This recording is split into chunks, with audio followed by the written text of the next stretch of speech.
ಮಿತ್ರ ನಮಸ್ಕಾರ. ರಘುಟೆಕ್ ಚಾನಲ್ಗೆ ತಮಗೆ ಪ್ರೀತಿಯ ಸ್ವಾಗತ. ಇವತ್ತು ನಾವು ತಿಳಿಯೋಣ ಹೇಗೆ ESR ಅಂದರೆ ಎಲೆಕ್ಟ್ರಾನಿಕ್ ಸರ್ವಿಸ್ ರಿಜಿಸ್ಟರ್ನ ಹೇಗೆ ಕಂಪ್ಲೀಟ್ ಮಾಡಬೇಕು ಅನ್ನುವಂಥದ್ರ ಕುರಿತು ನೋಡೋಣ. ಸೊ ಅದರ ಕಂಪ್ಲೀಟ್ ವಿವರವನ್ನು ನಾವು ಸಂಕ್ಷಿಪ್ತವಾಗಿ ತಿಳಿಸ್ತಾ ಇದ್ದೀವಿ. ಸೊ ಅದಕ್ಕೂ ಮುಂಚಿತವಾಗಿ ಏನು ಮಾಡಬೇಕು ಅಂತೇಳಿದ್ರೆ HRMS 1ನಲ್ಲಿ ಎಲ್ಲ ಮಾಹಿತಿಯನ್ನು ತುಂಬಿರಬೇಕು. ಈ ವಿಡಿಯೋದಲ್ಲಿ ಮುಖ್ಯವಾಗಿ ನಾವು SR ಬುಕ್ಕನ್ನು ಪಾರ್ಟ್ ವೈಸ್ 6 ಪಾರ್ಟ್ಗಳಲ್ಲಿ ಹೇಗೆ ನಾವು ಫಿಲಪ್ ಮಾಡಬೇಕು, ಅದನ್ನು ಹೇಗೆ ತುಂಬಬೇಕು ಅನ್ನೋವಂಥದ್ದನ್ನು ನೋಡೋಣ. ಅದಕ್ಕೂ ಮುಂಚಿತವಾಗಿ ನೀವಿನ್ನು ನಮ್ಮ ಚಾನಲನ್ನು ಸಬ್ಸ್ಕ್ರೈಬ್ ಮಾಡದೇ ಇದ್ದರೆ ಈ ಕೂಡಲೇ ಸಬ್ಸ್ಕ್ರೈಬ್ ಮಾಡ್ಕೊಳ್ಳಿ. ಇದೇ ತರಹದ HRMS, ESR ಮತ್ತು Q2 ಸಂಬಂಧಿತ ಮಾಹಿತಿಗಾಗಿ ಬೆಲ್ ಐಕಾನ್ ಒತ್ತೋದನ್ನು ಮಾತ್ರ ಮರಿಬೇಡಿ. ಬನ್ನಿ ಹೋಗೋಣ. ಸೊ ಈಗ ಮೊದಲನೇದಾಗಿ ನಾವೀಗ ಕೇಸ್ ವರ್ಕರ್ ಲಾಗಿನ್ ಆಗಿಬಿಟ್ಟು ಕೇಸ್ ವರ್ಕರ್ ಲಾಗಿನ್ ನಲ್ಲಿ ಎಂಟರ್ ಆಗಿದ್ದೀವಿ. ಇದು ಹೋಮ್ ಪೇಜ್ ಅಲ್ಲಿ ಇದ್ದೀವಿ. ಸೊ ಹೋಮ್ ಪೇಜ್ ಅಲ್ಲಿ ಇದ್ಬಿಟ್ಟು ಹೇಗೆ ನಾವು ಮುಂದುವರಿಯೋದು ಅನ್ನೋವಂಥದ್ದನ್ನ ನೋಡೋಣ. ಮೊದಲಿಗೆ ಇಲ್ಲಿ ಲೆಫ್ಟ್ ಸೈಡ್ ಅಲ್ಲಿ 3 ಡಾಟ್ಸ್ ಇದೆ. ಈ 3 ಡಾಟ್ಸ್ 3 ಗೆರೆ ಇದೆಯಲ್ಲ, ಇದನ್ನ ಕ್ಲಿಕ್ ಮಾಡಿಬಿಟ್ಟು ಇದು ನಾವೀಗ ಡ್ಯಾಶ್ ಬೋರ್ಡ್ ಅಲ್ಲಿ ಇದೀವಿ. ಸೊ ಈಗ ಬಂದ್ಬಿಟ್ಟು ಎಂಪ್ಲಾಯ್ ಸರ್ವಿಸ್ ಬುಕ್ ಇದೇ ಫಸ್ಟ್ ಸ್ಟೆಪ್. ಸೊ ಇದನ್ನ ನೀವು ಗಮನಿಸಿ. ಎಂಪ್ಲಾಯ್ ಸರ್ವಿಸ್ ಬುಕ್ ಅನ್ನ ನೀವು ಕ್ಲಿಕ್ ಮಾಡಿ. ಕ್ಲಿಕ್ ಮಾಡಿದ್ಮೇಲೆ ಆ ಕೇಸ್ ವರ್ಕರ್ ಲಾಗಿನ್ಗೆ ಎಷ್ಟು ಜನ ಎಂಪ್ಲಾಯಿಗಳು ಇದಾಗಿದ್ದಾರೆ ಅಂದ್ರೆ ಟ್ಯಾಗ್ ಆಗಿದ್ದಾರೆ, ಅವರಿಗೆ ಮ್ಯಾಪ್ ಮಾಡಲಾಗಿದೆ ಅನ್ನುವಂಥದ್ದನ್ನ ನೀವು ನೋಡ್ಬೋದು. ಇದೆಲ್ಲ ಆ ಎಂಪ್ಲಾಯಿಗಳ ಡೀಟೇಲ್ಸ್. ಈಗ ನಾನು ಒಂದು ಎಂಪ್ಲಾಯಿಯನ್ನು ಸೆಲೆಕ್ಟ್ ಮಾಡ್ಕೊಂಡ್ಬಿಟ್ಟು ಆ ಎಂಪ್ಲಾಯ್ ಡೀಟೇಲ್ ಅನ್ನ ನಾನು ಇಲ್ಲಿ ಎಂಟರ್ ಮಾಡ್ತಾ ಹೋಗ್ತೀನಿ. ಸೊ ಈಗ ನೀವು ಅದನ್ನ ಇನ್ನೊಮ್ಮೆ ತೋರಿಸ್ತೀನಿ. ಎಂಪ್ಲಾಯ್ ಸರ್ವಿಸ್ ಬುಕ್ ಅಪ್ಲೋಡ್ ಅಂತ ಇದೆ, ಅದಕ್ಕೆ ಕ್ಲಿಕ್ ಮಾಡಿ. ಇಲ್ಲಿ ಎಂಪ್ಲಾಯ್ ಡೀಟೇಲ್ಸ್ ಎಲ್ಲ ಬರುತ್ತೆ. ಇಲ್ಲಿ ಅಪ್ಲೋಡ್ ಡಾಕ್ಯುಮೆಂಟ್ಸ್ ಇದೆ ನೋಡಿ. ಈ upload documents blue colour mark ಇದೆಯಲ್ಲ, ಅದ್ರ ಮೇಲೆ ಕ್ಲಿಕ್ ಮಾಡಿ. ಕ್ಲಿಕ್ ಮಾಡಿದ್ಮೇಲೆ ಈ ಪೇಜ್ ಓಪನ್ ಆಗುತ್ತೆ. ಇಲ್ಲಿ ಬಂದ್ಬಿಟ್ಟು ನೀವು ಇದು ಸರ್ವಿಸ್ ಬುಕ್, ಇಲ್ಲಿರುವಂತಹ 6 ಪಾರ್ಟ್ ಕೂಡ ಸರ್ವಿಸ್ ಬುಕ್. ಸೊ ಇಲ್ಲಿರುವಂತಹ 6 ಪಾರ್ಟ್ 1 ಬಯೋಡೇಟಾ ಅಂತ ಇದೆ, ಪಾರ್ಟ್ 2 ಸರ್ಟಿಫಿಕೇಟ್ ಅಂಡ್ ಅಟೆಸ್ಟೇಷನ್ ಅಂತ ಇದೆ, part 3 previous qualifying service and foreign service. ಈ ತರದ 6 ಪಾರ್ಟ್ಸ್ ಗಳು ಬರ್ತಾವೆ. ಸೊ ಪ್ರತಿಯೊಂದು ಪಾರ್ಟ್ ಅನ್ನ ನೀವು SR ಬುಕ್ ನೋಡ್ಕೊಂಡ್ಬಿಟ್ಟು ಇದನ್ನ ಮಾಡೋದಕ್ಕೂ ಮುಂಚಿತವಾಗಿ ನೀವೇನ್ ಮಾಡ್ಬೇಕು, SR ಬುಕ್ ಅನ್ನ ತೆಗೆದಿಟ್ಕೊಂಡು ಅದನ್ನ ಪಾರ್ಟ್ 1 ಅಂದ್ರೆ ಬಯೋಡೇಟಾ ಮೊದಲನೇ ಪೇಜ್ ಅಲ್ಲಿ ಫೋಟೋ, ಫ್ಯಾಮಿಲಿ ಫೋಟೋ, ಅವರ ಡೇಟಾ ಏನಿರುತ್ತಲ್ಲ 2 ಅಥವಾ 3 ಪೇಜ್ ಬರುತ್ತೆ. ಸೊ ನೀವು ಅದನ್ನ ಫೋಟೋ ಹೊಡೆದು ಅದನ್ನ ನೀವು ರೆಡಿ ಮಾಡ್ಕೊಂಡು ಸ್ಕ್ಯಾನ್ ಮಾಡಿ ಇಟ್ಕೊಳ್ಳಿ. ಅದು PDF ಅಲ್ಲೇ ಇರಬೇಕು. ಆ PDF ಅಲ್ಲಿರುವಂತಹ ಆ ಫಾರ್ಮೆಟ್ 1 MB ಗಿಂತ ಒಳಗಡೆ ಇರಬೇಕು. 1 KB ಗಿಂತ ಹೆಚ್ಚು 1 MB ಗಿಂತ ಒಳಗಡೆ ಇರಬೇಕು. 1 MB ಮೇಲಾದ್ರೆ ಅದು ತಗೊಳ್ಳೋದಿಲ್ಲ. ಸೊ ಹಾಗಾಗಿ ನೀವು ಅದನ್ನ ಗಮನಿಸಬೇಕು.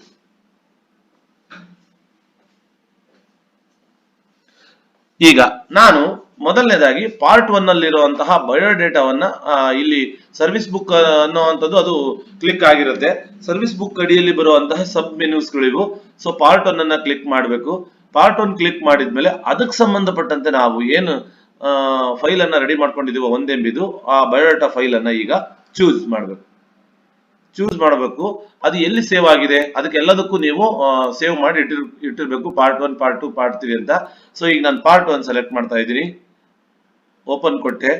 ಓಪನ್ ಕೊಟ್ಟಾಗ ಇಲ್ಲಿ ಬಂದಿದೆ ನೋಡಿ, ಇಲ್ಲಿ ಪಾರ್ಟ್ 1. ಈಗ ಸಬ್ಮಿಟ್ ಕೊಡಿ, ಓಕೆ ಕೊಡಿ. ಸೊ ಇಲ್ಲಿ ನಿಮಗೆ ತೋರಿಸುತ್ತೆ, ಸಬ್ಮಿಟ್ ಆದ್ರೆ ಅದು ತೋರಿಸುತ್ತೆ. ಇಲ್ಲಿ ಅಪ್ಲೋಡಿಂಗ್ ಅಲ್ಲಿ ಇದೆ.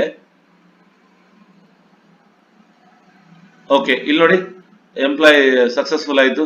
ಈಗ ಅಪ್ಲೋಡಿಂಗ್ ಏನಿದೆಯೋ ಅದು ಸಕ್ಸಸ್ಫುಲ್ ಆಗಿದೆ. ಸಕ್ಸಸ್ಫುಲ್ ಆಗಿರುವಂತದ್ದು ಇಲ್ಲಿ ಶೋ ಆಗ್ತಾ ಇದೆ ನೋಡಿ. ಇಲ್ಲಿ ಆ PDF ಏನ್ ಹಾಕಿದೀವಲ್ಲ ಅದು ಇಲ್ಲಿ ಶೋ ಆಗ್ತಾ ಇದೆ. ಸೊ ಅದನ್ನ ನೀವು ವ್ಯೂ ಮಾಡಬಹುದು. ಇಲ್ಲೂ ವ್ಯೂ ಆಪ್ಷನ್ ಇದೆ ಮತ್ತೆ ಡಿಲೀಟ್ ಆಪ್ಷನ್ ಇದೆ. ಇನ್ ಕೇಸ್ ನೀವು ಯಾವ್ದನ್ನೋ ಹೋಗಿ ಯಾವ್ದ್ರಲ್ಲೂ ಅಪ್ಲೋಡ್ ಮಾಡಿಬಿಟ್ರೆ ಅದು ತಪ್ಪಾಗಿತ್ತು ಅಂತ ಹೇಳಿದ್ರೆ ನೀವು ಫ್ರೀಸ್ ಗಿಂತ ಮುಂಚಿತವಾಗಿ ಇಲ್ಲಿ ಡಿಲೀಟ್ ಇರುತ್ತೆ. ನೀವು ಎಷ್ಟು ಬಾರಿ ಬೇಕಿದ್ರು ಅದನ್ನ ಅಪ್ಲೋಡ್ ಮಾಡಬಹುದು. ಸರಿ ಇಲ್ಲ ಅಂತ ಹೇಳಿದ್ರೆ ಡಿಲೀಟ್ ಕೂಡ ಮಾಡಬಹುದು. ಇದು ನಿಮ್ಗೆ ಗೊತ್ತಿರಬೇಕಾಗಿರ್ತಕ್ಕಂತಹ ಅಂಶ. ನೆಕ್ಸ್ಟ್ ನಾವೀಗ ಪಾರ್ಟ್ 2 ಅನ್ನ ಸೆಲೆಕ್ಟ್ ಮಾಡ್ಕೊಳ್ಳೋಣ. ನೀವು ಯಾವ್ದು ಪಾರ್ಟ್ ಬೇಕಾದ್ರೂ ನೀವು ಸೆಲೆಕ್ಟ್ ಮಾಡ್ಕೊಂಡು ಅದನ್ನ ಮಾಡಬಹುದು. ಈಗ ನಾನು ಪಾರ್ಟ್ 4 ಇದೇ ಜಾಸ್ತಿ history and verification of service ಅಂತ ಇದೆಯಲ್ಲ, ಇದು ನಾವು ಇಷ್ಟು ವರ್ಷದ ಸರ್ವಿಸ್ ಡೀಟೇಲ್ಸ್ ಎಲ್ಲ ಜಾಸ್ತಿ ಸೇವ್ ಆಗುವಂತದ್ದು ಇದರಲ್ಲೇ, ಮತ್ತೆ ಜಾಸ್ತಿ ನಮ್ಮ ಇನ್ಫಾರ್ಮೇಶನ್ ಇರುವಂತದ್ದು ಇದರಲ್ಲೇ. ಸೊ ಅದನ್ನ ನೀವು ಯಾವ ರೀತಿನಲ್ಲಿ ಅಷ್ಟು ಫೋಟೋ ಕಾಪಿಯನ್ನ ನೀವು ಸ್ಕ್ಯಾನ್ ಮಾಡಿ PDF ಮಾಡ್ಕೊಂಡು 1 MB ನಲ್ಲಿ ಇಳಿಸ್ಕೊಳ್ತೀರಾ, ಅದು ನಿಮಗೆ ಬಿಟ್ಟಿರ್ತಕ್ಕಂತಹ ಮಾಹಿತಿ. ಸೊ ಈಗ ನೀವು ನಾನು 4 ಅನ್ನ ಸೆಲೆಕ್ಟ್ ಮಾಡ್ಕೊಳ್ತಾ ಇದ್ದೀನಿ. ಇಲ್ಲಿ ಸೆಲೆಕ್ಟ್ ಮಾಡಿಕೊಂಡು ಆಮೇಲೆ ಇಲ್ಲಿ ಚೂಸ್ ಫೈಲಿಗೆ ಹೋಗ್ಬೇಕು. ಚೂಸ್ ಫೈಲ್ ಮಾಡಿಬಿಟ್ಟು ಇಲ್ಲಿ ಪಾರ್ಟ್ 4 ಅಂತ ಇದೆ. ನಾನು ಜಾಸ್ತಿ MB ಇದ್ದಿದ್ದರಿಂದ ನಾನು ಕಂಪ್ರೆಸ್ ಮಾಡಿರೋದ್ರಿಂದ ಆ ಹೆಸರು ಬಂದಿದೆ. ಸೊ ಈಗ ತಗೊಂಡಿದ್ದೀನಿ, ತಗೊಂಡು ಸಬ್ಮಿಟ್ ಕೊಡಿ. ಓಕೆ,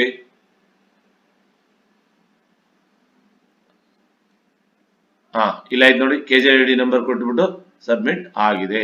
ಸೊ ಇದು ಇಲ್ಲಿ ಬಂದಿದೆ ನೋಡಿ, ನೀವು ಅದನ್ನ ವ್ಯೂ ಮಾಡಬಹುದು. ಇಲ್ಲಿದೆ, ಅದು ಇಲ್ಲಿ ಬಂದಿದೆ ಬಯೋಡಾಟಾ ಪಾರ್ಟ್ 4 ಅಲ್ಲಿ history and verification of history service ಅಂತ ಇದೆ. ಸೊ ಇದನ್ನ ನೀವು ನೀಟಾಗಿ ನೋಡ್ಕೋಬಹುದು. ಸೊ ಇದೊಂದು. ನೆಕ್ಸ್ಟ್ ನಾನೀಗ ಬಂದ್ಬಿಟ್ಟು ಪಾರ್ಟ್ 5 ಲೀವ್ ಅಕೌಂಟ್ ಅಂತ ಇದೆ, ಅದನ್ನ ಸೆಲೆಕ್ಟ್ ಮಾಡ್ಕೊಳ್ತಾ ಇದ್ದೀನಿ. ನೀವು ಇದನ್ನ ಒಂದ್ ಕಡೆಯಿಂದಾನೇ ಮಾಡಬೇಕು ಅನ್ನೋವಂಥದ್ದು ಏನಿರಲ್ಲ, ನೀವು ಯಾವ್ದನ್ ಬೇಕಾದ್ರೂ ಮಾಡ್ಬೋದು. ಅದು ಅದಕ್ಕೆ ತಕ್ಕಂತೆನೆ ಅದು ಹೋಗಿ ಸೇವ್ ಆಗುತ್ತೆ. ನೀವೇನು ಅದನ್ನೇನು ವರಿ ಮಾಡ್ಕೊಳ್ಳೋದು ಬೇಡ. ಅಯ್ಯೋ ನಮ್ದು ಪಾರ್ಟ್ 1 ಮಾಡಿದ್ವಿ, ಆಮೇಲೆ ಎಲ್ಲೋ ಪಾರ್ಟ್ 4 ಮಾಡ್ತಾ ಇದ್ವಿ, ಮಿಸ್ ಮ್ಯಾಚ್ ಆಯ್ತು ಅಂತ ನೀವು ಗಾಬರಿ ಪಡುವಂತಹ ಅವಶ್ಯಕತೆ ಇಲ್ಲ. ಯಾಕೆ ಅಂತ ಹೇಳಿದ್ರೆ ನೀವು ಮಾಡಿರುವಂತದ್ದು ಅದಕ್ಕೆ ಆ ಆಪ್ಷನ್ ನಲ್ಲೇ ಅದು ಎಂಟ್ರಿ ಆಗಿರುತ್ತೆ. ನೀವು ನೆಕ್ಸ್ಟ್ ವೆರಿಫಿಕೇಶನ್ ಮಾಡ್ತಿರಲ್ಲ, ಆವಾಗ ಅದು ನಿಮ್ಗೆ ಶೋ ಆಗುತ್ತೆ. ಇದೇ ಪಾರ್ಟ್ ಅಲ್ಲೇ ಅದು ಹೋಗಿ ಸೇವ್ ಆಗುತ್ತೆ. ಸೊ ಈಗ ನಾನು ಪಾರ್ಟ್ 5 ಅನ್ನ ಕೊಟ್ಟಿದ್ದೀನಿ. ಸೊ ಪಾರ್ಟ್ 5 ಬಂದ್ಬಿಟ್ಟು EL ಗೆ ಸಂಬಂಧಪಟ್ಟಿದ್ದಿರುತ್ತೆ. ಸೊ ಅದನ್ನ ಓಪನ್ ಕೊಡಿ, ಮತ್ತೀಗ ಸಬ್ಮಿಟ್ ಕೊಡಿ. ಸಬ್ಮಿಟ್ ಕೊಟ್ಟಾದ ತಕ್ಷಣ ಇಲ್ಲಿ ಓಕೆ ಕೇಳ್ತಾ ಇದೆ. ಇಲ್ಲಿ ಅದು ಅಪ್ಲೋಡ್ ಆಗ್ತಾ ಇದೆ. ಫೈಲ್ ಎಷ್ಟು ಗಾತ್ರದಲ್ಲಿದೆಯೋ ಅದ್ರ ಮೇಲೆ ಅದು ಡಿಪೆಂಡ್. ಇಲ್ಲಿ ನೋಡಿ ಸಕ್ಸಸ್ಫುಲ್ ಆಯಿತು. ಸೊ ಇಲ್ಲಿ ಬಂದಿದೆ ನೋಡಿ, ಅದು ಪಾರ್ಟ್ 5 ಲೀವ್ ಅಕೌಂಟ್ ಬಂದಿದೆ. ಸೊ ಈ ರೀತಿನಲ್ಲಿ ನೀವು ಎಲ್ಲವನ್ನು ಕೂಡ ನೀಟಾಗಿ ಅದನ್ನ ಅಪ್ಲೋಡ್ ಮಾಡ್ಬೇಕು. ಸೊ ಇದು 6 ಫೈಲ್ ಅನ್ನ ನೀವು ಅಪ್ಲೋಡ್ ಮಾಡ್ಬಿಟ್ಟು ನೆಕ್ಸ್ಟ್ ಸ್ಟೆಪ್ ಮತ್ತೆ ಇಲ್ಲಿ 3 ಡಾಟ್ಸ್ ಇದೆಯಲ್ಲ, ಇಲ್ಲಿಗೆ ಬನ್ನಿ. 6 ಫೈಲ್ ಆದ್ಮೇಲೆ ನಾನು ಜಸ್ಟ್ 3 ತೋರಿಸಿದ್ದೀನಿ ನಿಮ್ಗೆ ಗೊತ್ತಾಗ್ಲಿ ಅಂತ. 6 ಫೈಲ್ ಅನ್ನ ನೀವು ಹಾಗೆ ಎಂಟ್ರಿ ಮಾಡಿ. ನೆಕ್ಸ್ಟ್ ಇಲ್ಲಿ ಸರ್ವಿಸ್ ಬುಕ್ ಅಪ್ಲೋಡ್ ಆಯ್ತು, ಕಂಪ್ಲೀಟ್ ಆಯ್ತು ಅಂತ ಆದ್ಮೇಲೆ ಇಲ್ಲಿ ಎಂಪ್ಲಾಯ್ ವೆರಿಫಿಕೇಶನ್ ಅಂತ ಬರುತ್ತೆ. ಸೊ ನೀವು ಎಂಪ್ಲಾಯ್ ವೆರಿಫಿಕೇಶನ್ ಮಾಡ್ಬೇಕೀಗ. ಸೊ ಈಗ ಇಲ್ಲಿ ಬಂದ್ಬಿಟ್ಟು ಈ ಪೇಜ್ ಓಪನ್ ಆಗುತ್ತೆ, ಎಂಪ್ಲಾಯ್ ಲಿಸ್ಟ್ ಆಫ್ ವೆರಿಫಿಕೇಶನ್. ನಾನೀಗ ಒಂದೇ ಎಂಪ್ಲಾಯ್ ಮಾಡಿರೋದ್ರಿಂದ ಒಂದೇ ಎಂಪ್ಲಾಯ್ ಬಂದಿದೆ. ಸೊ ನೀವು ಎಲ್ಲಾ ಎಂಪ್ಲಾಯ್ದು ಮಾಡೋದಾದ್ರೆ ಎಲ್ಲಾ ಎಂಪ್ಲಾಯ್ದು ಬರುತ್ತೆ. ನಾ ಮಾಡಿರೋದೆಲ್ಲ ಬುಕ್ ಇದೆಯಲ್ಲ, ಈ ಬುಕ್ ಅನ್ನ ಕ್ಲಿಕ್ ಮಾಡಿದ್ರೆ ನಾವೀಗ ಮಾಡಿದ ಅಪ್ಲೋಡ್ ಎಲ್ಲ ಬರುತ್ತೆ. ಬಟ್ ಜಸ್ಟ್ ಈಗ ಅದೇನಾಗಿದೆ ಅಂತ ಹೇಳಿದ್ರೆ ಸದ್ಯಕ್ಕೆ ಬರ್ತಾ ಇಲ್ಲ. ನೆಕ್ಸ್ಟ್ ಅದು ಬರುತ್ತೆ, ಅದನ್ನ ನೀವು ನಂತರದಲ್ಲಿ ನೋಡ್ಕೋಬಹುದು. ಸೊ ಈಗ ನೀವು ಅಲ್ಲಿ ಹೋದ್ರೆ ಲಾಗೌಟ್ ಆಗೋ ಸಾಧ್ಯತೆಗಳು ಹೆಚ್ಚಿರುತ್ತೆ. ಹಾಗಾಗಿ ನೀವು ಬುಕ್ ಮೇಲೆ ಕ್ಲಿಕ್ ಮಾಡೋದು ಬೇಡ. ನೆಕ್ಸ್ಟ್ ನಾವೀಗ ಇಲ್ಲಿ ವೆರಿಫಿಕೇಶನ್ ಎಂಪ್ಲಾಯ್ ಇತ್ತಲ್ಲ, ಅಲ್ಲಿಗೆ ಹೋಗ್ತಾ ಇದೀವಿ. ಇಲ್ಲಿ ಐ ಚಿತ್ರ ಕಾಣ್ತಾ ಇದೆ ನೋಡಿ, ಕಣ್ಣಿನ ಚಿತ್ರ. ಅಂದ್ರೆ ಈಗ ನಾವು ಏನ್ ಮಾಡ್ಬೇಕು, ಈ ಕಣ್ಣಿನ ಚಿತ್ರದ ಮೇಲೆ ಕ್ಲಿಕ್ ಮಾಡಬೇಕು. ಇಲ್ಲಿ ನಮ್ಮ ಬಯೋಡೇಟಾ ಏನ ಇತ್ತಲ್ಲ, ಆ ಬಯೋಡೇಟಾದಲ್ಲಿರೋ ಎಲ್ಲಾ ಅಂಶಗಳು ಇಷ್ಟು ಅಂಶನು ಅದರಲ್ಲಿ ಒಳಗೊಂಡಿರುತ್ತೆ. ನೆಕ್ಸ್ಟ್ ಸರ್ಟಿಫಿಕೇಟ್ ಅಂಡ್ ಅಟೆಸ್ಟೇಷನ್, ನಾವೇನು 6 ಪಾರ್ಟ್ ನೋಡಿದ್ವಲ್ಲ, ಸೊ 6 ಪಾರ್ಟ್ ಕೂಡ ಇಲ್ಲಿ ಬಂದಿರುತ್ತೆ. ಅದನ್ನ ಸ್ಪೆಸಿಫಿಕ್ ಆಗಿ ನಾವು ಅದನ್ನ ನೋಡ್ತಾ ಇರ್ಬೇಕು. ಸೊ ಈಗ ನಾನು ಉದಾಹರಣೆಗೋಸ್ಕರ ನಾನಿಲ್ಲಿ ಪರ್ಸನಲ್ ಇನ್ಫಾರ್ಮೇಶನ್ ಅನ್ನ ನಾನಿಲ್ಲಿ ಕ್ಲಿಕ್ ಮಾಡ್ತಾ ಇದ್ದೀನಿ. ಸೊ ಪರ್ಸನಲ್ ಇನ್ಫಾರ್ಮೇಶನ್ ಅಲ್ಲಿ ಈಗ ನಾನು ಇದನ್ನ ಫಿಲ್ ಮಾಡ್ತಾ ಹೋಗ್ತೀನಿ. ಸೊ ನಾನು SR ಬುಕ್ ಜೊತೆಗೆ ಇಟ್ಕೊಂಡಿದ್ದೀನಿ. ಜೊತೆಗೆ ಇಟ್ಕೊಂಡಾದ್ಮೇಲೆ ನಾನಿಲ್ಲಿ ಮಾಡ್ತಾ ಇದ್ದೀನಿ. ಸೊ ಒಂದ್ಸಲ ನೀವು ಸಿಂಕ್ ಕೊಟ್ಬಿಡಿ. HRMS ಅಲ್ಲಿರುವಂತಹ ಮಾಹಿತಿಗಳೆಲ್ಲ ಸಿಂಕ್ರನೈಸ್ ಆಗಿ ಇಲ್ಲಿ ಬಂದ್ಬಿಡುತ್ತೆ. ಕೆಲವೊಂದು ಮಾಹಿತಿಯನ್ನು ನಾವು ತುಂಬೋದು ಬೇಕಾಗಲ್ಲ. ನೋಡಿ ಇಲ್ಲಿ ಸಿಂಕ್ರನೈಸ್ ಆಯ್ತು. ಸೊ ಸಿಂಕ್ರನೈಸ್ ಆಗಿ ಅದೇ ಬಂದಿರುತ್ತೆ, ಮೊದಲೇ ಬಂದಿರುತ್ತೆ. ನಾವು ಒಂದ್ಸಲ ನೋಡ್ಕೋಬೇಕಷ್ಟೇ. ಸೊ ಈಗ ನಮ್ಮ ಸರ್ವಿಸ್ ಬುಕ್ ಅಲ್ಲಿ ಇರುವಂತಹ ಮಾಹಿತಿಯನ್ನ ನಾನಿಲ್ಲಿ ಎಂಟರ್ ಮಾಡ್ತಾ ಹೋಗ್ತೀನಿ. So middle name in Kannada, ಕನ್ನಡದಲ್ಲಿಯೂ ಕೂಡ ನೀವು ಅದೇ ರೀತಿ ಹೆಸರನ್ನ ಟೈಪ್ ಮಾಡ್ಬೇಕು. ಯಾಕೆ ಅಂತ ಹೇಳಿದ್ರೆ ನಾಳೆ ದಿನ ನೀವು ಕನ್ನಡದಲ್ಲಾದ್ರೂ ನೋಡಿ, ಇಂಗ್ಲಿಷ್ ಅಲ್ಲಾದ್ರೂ ನೋಡಿ, ಸೇಮ್ ಟು ಸೇಮ್ ನಿಮ್ಮ ಸರ್ವಿಸ್ ಬುಕ್ ಅಲ್ಲಿ ಏನಿದೆಯಲ್ಲ, ಸೊ ಅದೇ ರೀತಿಯಾಗಿ ನೀವು ಹೆಸರನ್ನ ಕನ್ನಡದಲ್ಲಿಯೂ ಕೂಡ ನೀವು ಮಾಡ್ಕೋಬೇಕಾಗುತ್ತೆ. ಸೊ ಈಗ ನಾವು ಕನ್ನಡವನ್ನ ತಗೋಬೇಕಾಗತ್ತೆ. ನಾವೀಗ ಕನ್ನಡದಲ್ಲಿ ಹೆಸರನ್ನ ಬರಿಬೇಕು. ಇಲ್ಲಿ ಕನ್ನಡ ಮತ್ತೆ ಇಂಗ್ಲಿಷ್ ಅಲ್ಲಿ ಕೇಳ್ತಾರೆ ಕೆಲವೊಂದಿಷ್ಟು ಮಾಹಿತಿಯನ್ನ. ಸೊ ಈಗ ನಾವು ಇಲ್ಲಿ ನೋಡ್ಬಿಟ್ಟು ಬರ್ದಿದ್ದೀನಿ. ಸೊ ಅದೇ ರೀತಿ ಮಿಡಲ್ ನೇಮ್ ಇದ್ರೆ ಮಿಡಲ್ ನೇಮ್ ಬರೀರಿ, ಲಾಸ್ಟ್ ನೇಮ್ ಇದ್ರೆ ಲಾಸ್ಟ್ ನೇಮ್ ಬರೀರಿ. ಸ್ವಲ್ಪ ಉತ್ತರ ಕರ್ನಾಟಕದವ್ರ ಕಡೆ ಆದ್ರೆ ಅವ್ರದ್ದು ಮಿಡಲ್ ನೇಮು ಇರುತ್ತೆ, ಲಾಸ್ಟ್ ನೇಮು ಇರುತ್ತೆ. ಅದನ್ನ ನೀವು ಗಮನಿಸಿ ಅದನ್ನ ಬರಿಬೇಕಾಗತ್ತೆ. ಅದೇ ರೀತಿ ಕನ್ನಡದಲ್ಲೂ ಅಷ್ಟೇ ಮಿಡಲ್ ನೇಮು ಲಾಸ್ಟ್ ಟೈಮ್ ಕೇಳಿದ್ದಾರೆ. ಸೊ ಇಲ್ಲಿ ಬಂದ್ಬಿಟ್ಟು ಡಿಸ್ಟ್ರಿಕ್ಟ್ ಅಂದ್ರೆ ನಮ್ಮ ರೆಸಿಡೆನ್ಸ್ ಎಲ್ಲಿ ಅಂತ ಕೇಳ್ತಾ ಇದೆ. ಸೊ ಅದೆಲ್ಲವನ್ನು ನೀಟಾಗಿ ಫಿಲ್ ಮಾಡಿ. ನೀವು ಇಮೇಲ್ ಅಡ್ರೆಸ್ ಹಾಕುವಂತದ್ದಿದ್ರೆ ಹಾಕ್ಬಹುದು, ಹಾಕ್ಲಿಲ್ಲ ಅಂದ್ರೆ ನಡೆಯುತ್ತೆ, ಯಾಕಂದ್ರೆ ಅದೇನು ಮ್ಯಾಂಡೇಟರಿ ಇಲ್ಲ. ಸೊ ಆಪ್ಷನ್ ಇರೋದ್ರಿಂದ ನಾನು ಹಾಕ್ತಾ ಇದ್ದೀನಿ. ಸೊ ನೆಕ್ಸ್ಟ್ ಇಲ್ಲಿ ಬಂದ್ಬಿಟ್ಟು ಫಾದರ್ ನೇಮ್ ಕೇಳ್ತಾ ಇದೆ. ಫಾದರ್ ನೇಮ್ ಇಂಗ್ಲಿಷ್ ಅಲ್ಲಿ ಫಾದರ್ ಮಿಡಲ್ ನೇಮ್ ಇದೆ, ಲಾಸ್ಟ್ ನೇಮ್ ಇದೆ, ಮತ್ತೆ ಕನ್ನಡದಲ್ಲೂ ಕೇಳ್ತಾ ಇದೆ. ನಾವು ಕನ್ನಡದಲ್ಲೂ ಕೂಡ ಯಥಾವತ್ತಾಗಿ ಏನಿದೆಯೋ ಅದನ್ನ ತಂದೆ ಹೆಸರನ್ನ ನಾವು ಟೈಪ್ ಮಾಡಬೇಕಾಗತ್ತೆ. ಸೊ ನಾನೀಗ ಮೊದಲೇ ಟೈಪ್ ಮಾಡಿ ಇಟ್ಕೊಂಡಿರೋದ್ರಿಂದ ನಾನಿಲ್ಲಿ ಅದನ್ನ ಕಾಪಿ ಮಾಡಿಕೊಂಡು ಪೇಸ್ಟ್ ಮಾಡ್ತೀನಿ. ಓಕೆ, ಮಿಡಲ್ ನೇಮ್ ಇಲ್ಲ, ಸೊ ಹಾಗಾಗಿ ಅಷ್ಟೇ ಅದು ಇನ್ಫಾರ್ಮೇಶನ್. ರೆಸಿಡೆನ್ಸ್ ಆಸ್ ಸೇಮ್ ಅಂತ ಕೇಳ್ತಾ ಇದೆ. ರೆಸಿಡೆನ್ಸ್ ಏನಿದೆಯೋ ಅದನ್ನ ನೀವು ರೆಸಿಡೆನ್ಸ್ ಎಲ್ಲಿ ಇರುತ್ತೋ ಅದನ್ನ ನೀವು ಕೊಡಬೇಕಾಗತ್ತೆ. ಯಾಕಂದ್ರೆ ರೆಸಿಡೆನ್ಸ್ ಮತ್ತೆ ಇದು ಬೇರೆ ಬೇರೆ ಆದ್ರೆ ಬೇರೆ ಬೇರೆನು ಕೊಡ್ಬೋದು. ಸೇಮ್ ಆದ್ರೆ ಇಲ್ಲಿ ಚೆಕ್ ಬಾಕ್ಸ್ ಅನ್ನ ನೀವು ಕ್ಲಿಕ್ ಮಾಡಬೇಕಾಗತ್ತೆ. ಸೊ ವಿಲೇಜ್ ಯಾವ್ದಿದೆ ಅದನ್ನ ನೀವು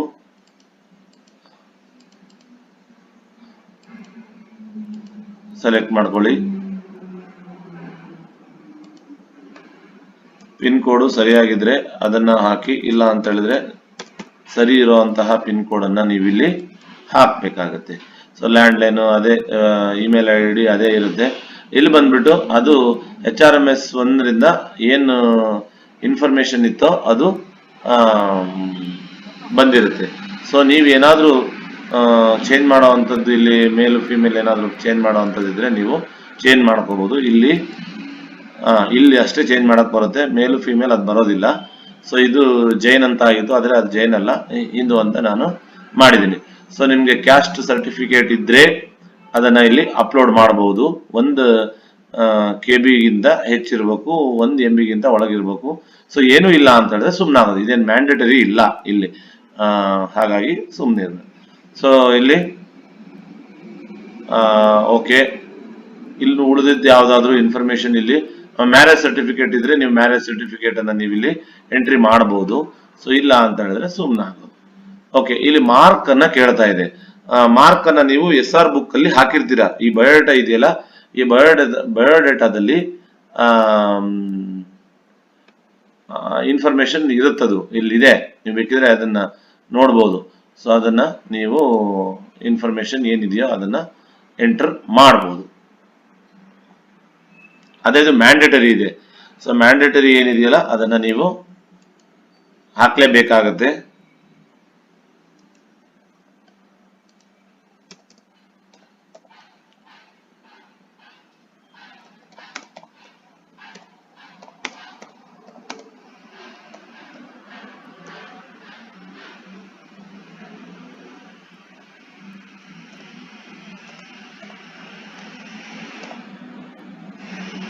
ಸೊ ಇನ್ನೊಂದು ಮ್ಯಾಂಡೇಟರಿ ಕೇಳ್ತಾ ಇದೆ.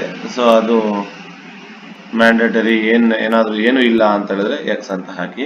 ಸೊ ಈಗ ನೀವು ಇದನ್ನ ಸಬ್ಮಿಟ್ ಕೊಡ್ಬೇಕು. ಎಲ್ಲ ಸರಿ ಇತ್ತು ಅನ್ನುವಾಗ ಇದನ್ನ ಸಬ್ಮಿಟ್ ಕೊಡ್ಬೋದು. ಸೊ ಇದು ಸಬ್ಮಿಟ್ ಆಗ್ತಾ ಇದೆ. ಇಲ್ಲಿ ನೋಡಿ ಅಪ್ಡೇಟ್ ಆಯ್ತು, ಇಲ್ಲಿ ಕೇಳ್ತಾ ಇದೆ ನೋಡಿ, ಇಲ್ಲಿ ಅಪ್ಡೇಟ್ ಆಗಿದೆ ಅಂತ. ಸೊ ಇದು ಪರ್ಸನಲ್ ಇನ್ಫಾರ್ಮೇಶನ್ ನಿಮ್ದು ಅಪ್ಡೇಟ್ ಆಗಿದೆ. ಸೊ ಈಗ ನೆಕ್ಸ್ಟ್ ಇನ್ಫಾರ್ಮೇಶನ್ ಸ್ಪೌಸ್ ಡೀಟೇಲ್ಸ್ ಅಂತ ಕೇಳ್ತಾ ಇದೆ. ಅಂದ್ರೆ ಸಂಗಾತಿ, ಪತಿ ಅಥವಾ ಪತ್ನಿ ಅವರ ಡೀಟೇಲ್ಸ್ ಇದು. ಸೊ ಇದು HRMS ನಿಂದನೇ ಬಂದ್ಬಿಟ್ಟಿದೆ. ಅದು ಪಾರ್ಟ್ 1 ನಲ್ಲಿ B, ನಾವು ಆಗ್ಲೇ ಮಾಡಿದ್ದು A, ಈಗ ಮಾಡ್ತಾ ಇರೋದು B. ಸೊ ಇಲ್ಲಿ ಮತ್ತೆ ಇದ್ರಲ್ಲಿ ಕೇಳ್ತಾ ಇದೆ ಅವ್ರದ್ದು ಹೆಸರನ್ನು ಕೂಡ ನಾವು ಕನ್ನಡ ಮತ್ತು ಇಂಗ್ಲಿಷ್ ಅಲ್ಲಿ ಅದನ್ನ ಎಂಟರ್ ಮಾಡಬೇಕು. ಆಗ್ಲೇ ಹೇಗೆ ನಾವು ಮಾಡಿದ್ವೋ ಸೇಮ್ ಅದೇ ರೀತಿಯಲ್ಲಿ ಇಲ್ಲಿ ನೀವು ಎಂಟ್ರಿಯನ್ನ ಮಾಡಬೇಕಾಗುತ್ತೆ.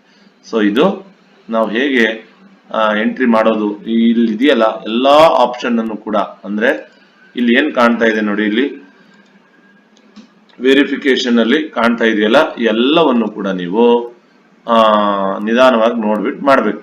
ಸೊ ಇಲ್ಲಿ ಬಂದ್ಬಿಟ್ಟು ಪರ್ಸನಲ್ ಇನ್ಫಾರ್ಮೇಶನ್ ಈಗ ಆಗಿದೆ. ಸೊ ಅದನ್ನ ನೀವು ಗಮನಿಸಬಹುದು. ಅದು ಪರ್ಸನಲ್ ಇನ್ಫಾರ್ಮೇಶನ್ ಸಂಬಂಧಪಟ್ಟಿರ್ತಕ್ಕಂತಹ ಎಲ್ಲಾ ಮಾಹಿತಿ ಇಲ್ಲಿ ಆಲ್ರೆಡಿ ಬಂದಿದೆ ನೋಡಿ. ನೀವು ಮಾಡಿದ್ದೆಲ್ಲವೂ ಕೂಡ ಇಲ್ಲೇ ಬಂದಿದೆ, ಅದನ್ನ ನೀವು ಗಮನಿಸಬಹುದು. ಸೊ ಈಗ spouse details, home town, qualifying at the first appointment ಅಲ್ಲಿ ಏನ್ ಮಾಡಿದ್ರಿ, ಸಬ್ಸ್ಕ್ರಿಪ್ಟ್ಮೆಂಟ್ಲಿ ಅಕ್ವೈರ್ಡ್ ಅಂತ ಇದೆ, ಡಿಪಾರ್ಟ್ಮೆಂಟ್ ಎಕ್ಸಾಮ್ಸ್ ಇದೆ, ಪ್ರೊಫೆಷನಲ್ ಟೆಕ್ನಿಕಲ್ಸ್ ಇದೆ. ಇವೆರಡು ಏನಿದೆಯಲ್ಲ 1.4.4 ಅಂತ ಇದೆ. Qualification detail professional and technical ಇದೆಯಲ್ಲ, ಇದು ಟಿಕ್ ಮಾರ್ಕ್ ಬರೋದಿಲ್ಲ. ಯಾಕೆ ಅಂತ ಹೇಳಿದ್ರೆ ಇದು ವ್ಯೂ ಅಷ್ಟೇ. ಇದು ಇಲ್ಲಿ ತೋರಿಸ್ತೀನಿ ನೋಡಿ ನಿಮ್ಗೆ, ಇದು ವ್ಯೂ ಅಷ್ಟೇ ಆಗಿರುತ್ತೆ, HRMS ಇಂದ ತಗೊಂಡಿರುವಂತದ್ದು. ಅದನ್ನ ನೀವು ಇಲ್ಲಿ ಎಲ್ಲ ಎಂಟ್ರಿ ಮಾಡಿದ್ರೆ ನಿಮ್ಗದು ವ್ಯೂ ಆಗೋದಿಕ್ಕೆ ಇಲ್ಲಿ ಆಪ್ಷನ್ ಬರುತ್ತೆ. ಸೊ ಅದರಲ್ಲಿ ಏನು ನಿಮ್ಗೆ ಬೇರೆ ತರದ ಇನ್ಫಾರ್ಮೇಶನ್ಗಳು ಅಲ್ಲಿ ಏನು ಬರೋದಿಲ್ಲ, ಬ್ಲೂಟಿಕ್ ಅಲ್ಲಿ ಬರೋದಿಲ್ಲ. ಸೊ ಈಗ ನೀವು ಇವೆಲ್ಲವನ್ನು ಮಾಡಿ ತದನಂತರದಲ್ಲಿ ಎಲ್ಲ ಆದ್ಮೇಲೆ ಕೊನೆಯದಾಗಿ ಅದನ್ನ ಇದು ಫ್ರೀಸ್ ಅನ್ನೋದು ಎನೇಬಲ್ ಆಗುತ್ತೆ. ಈಗ ಇದು ಎನೇಬಲ್ ಇಲ್ಲ, ಈ ಎನೇಬಲ್ ಆದ್ಮೇಲೆ ಕಂಪ್ಲೀಟ್ ಆಗಿ ನಿಮ್ಗೆ ಯಾವುದು ಇದರಲ್ಲಿ ಮತ್ತೆ ಅಪ್ಡೇಷನ್ ಇಲ್ಲ, ಸರಿಯಾಗಿದೆ ಅನ್ನೋ ಅಂತದನ್ನ DDOನವರು ಮತ್ತೆ ಸಂಬಂಧಪಟ್ಟ ಎಂಪ್ಲಾಯಿ ಸರಿಯಾಗಿ ವೆರಿಫೈ ಮಾಡಿದ್ದಾರೆ ಅಂದಾದ್ಮೇಲೆ ಇದನ್ನ ನೀವು ಏನ್ ಮಾಡ್ಬೇಕಂದ್ರೆ ಫ್ರೀಸ್ ಕೊಡ್ಬೇಕು. ಇದು ಫ್ರೀಸ್ ಇದೆಲ್ಲ ಆದ್ಮೇಲೆ, ಎಲ್ಲ ಬ್ಲೂ ಟಿಕ್ ಬಂದ್ಮೇಲೆ, ಗ್ರೀನ್ ಟಿಕ್ ಬಂದ್ಮೇಲೆ ಅದು ಎನೇಬಲ್ ಆಗುತ್ತೆ. ಸೊ ಅಲ್ಲೇವರೆಗೂ ನೀವು ಇದನ್ನ ಮಾಡ್ತಾ ಇರ್ಬೇಕು. ಸೊ ಇದಿಷ್ಟಾಗಿತ್ತು ನಾವು SR ಬುಕ್ ಅನ್ನ ಹೇಗೆ ವೆರಿಫೈ ಮಾಡೋದು. ಮೊದಲನೇದಾಗಿ SR ಬುಕ್ ಅನ್ನ ನಾವು ಹೇಗೆ ಅಪ್ಲೋಡ್ ಮಾಡೋದು ಅನ್ನುವಂಥದ್ದನ್ನ ನೋಡಿದ್ವಿ. ಅದನ್ನ ಹೇಗೆ ವೆರಿಫೈ ಮಾಡೋದು ಅನ್ನುವಂಥದ್ದನ್ನ ನಂತರದ ಇದರಲ್ಲಿ ನೋಡಿದ್ವಿ. ಸೊ ಮುಂದೆ ಏನ್ ಮಾಡ್ಬೇಕು, ಇದಿಷ್ಟೆಲ್ಲ ಆದ್ಮೇಲೆ ಮುಂದೆ ಏನ್ ಮಾಡೋದು, SR ಇಷ್ಟೇನಾ, ಅಲ್ಲ, ಇನ್ನು ಮುಂದಿನ ಸ್ಟೆಪ್ ಏನು ಅನ್ನುವಂಥದ್ದನ್ನ ನಾನು ನೆಕ್ಸ್ಟ್ ವಿಡಿಯೋದಲ್ಲಿ ತೋರಿಸ್ತೀನಿ. ಸೊ ಇದಾಗಿತ್ತು ಇವತ್ತಿನ ಮಾಹಿತಿ. ಈ ಮಾಹಿತಿ ಇಷ್ಟವಾಗಿದ್ರೆ ದಯವಿಟ್ಟು ಲೈಕ್ ಮಾಡಿ, ಶೇರ್ ಮಾಡಿ, ಸಬ್ಸ್ಕ್ರೈಬ್ ಮಾಡೋದನ್ನ ಮಾತ್ರ ಮರಿಬೇಡಿ. ಧನ್ಯವಾದಗಳು.